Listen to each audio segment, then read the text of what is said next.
Robert Rodriguez has always done some of the best action movies that I've always enjoyed.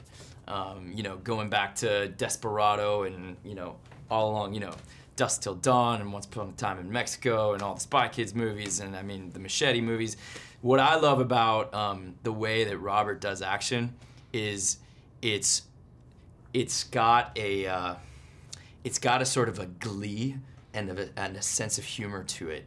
Robert and Frank complement each other very well because Robert's the originator of the Sin City drawings. So he's the one who had the blank canvas and decided, okay, having gone out to Hollywood, having gone, okay, this is not working for me, and reacting to that and coming back and doing something not necessarily for, you know, cinematic purposes. This is what he's going to do from his mind, from the depths of his soul, whatever darknesses are going on. This was his original manifestation. So I think Robert, that's what he hooked into. It was like somebody, an iconoclast like himself, who's doing things based on what he wants as opposed to a model for what other people think sells.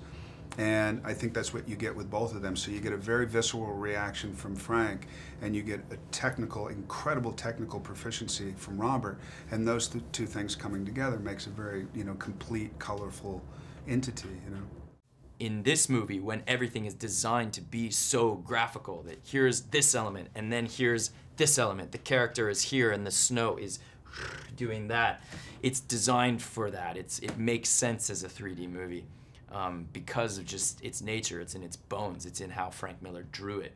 And so yeah, so I was excited to shoot this in 3D. It does make it a more fun time to see.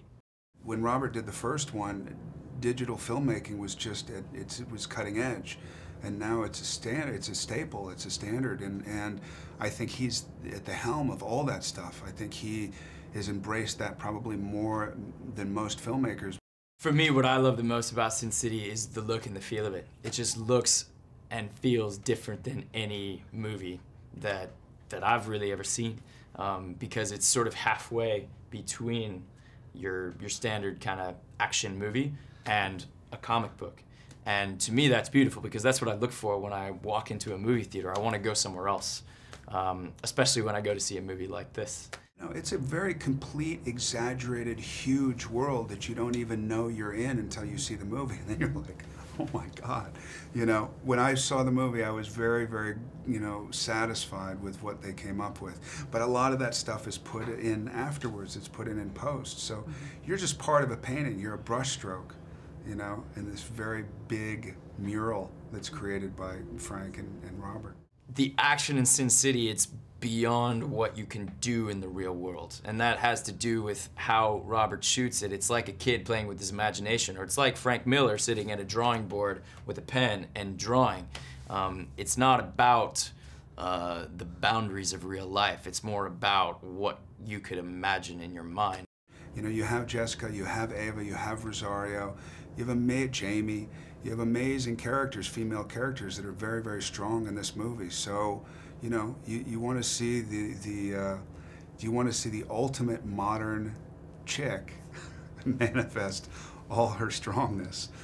This is the movie to do it in. So the character I play is called Johnny, and he's got a certain magic about him.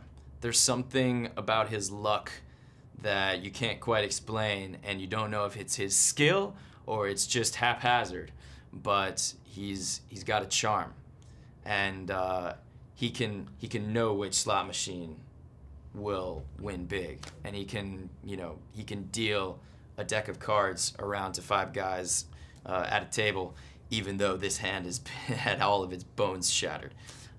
He's, like I said, he's sort of larger than life.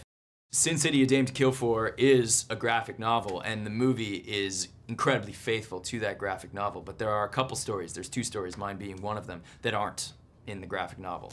So you can't just go to the comic shop and see what's going to happen in the movie. There's treats for even the comics, even the fans of the comics.